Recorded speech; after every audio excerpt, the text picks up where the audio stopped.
PSSI dan pemain keturunan wanita Gina Biong semakin memanas ketika semua fakta malahan mulai terungkap. Konflik tersebut bermula dari Gina yang menyebut pengalaman yang sangat tidak profesional.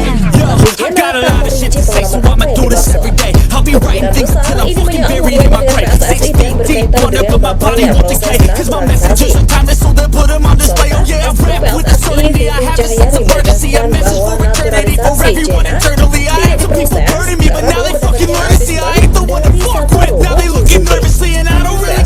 jika Gina sudah diberi kesempatan untuk berial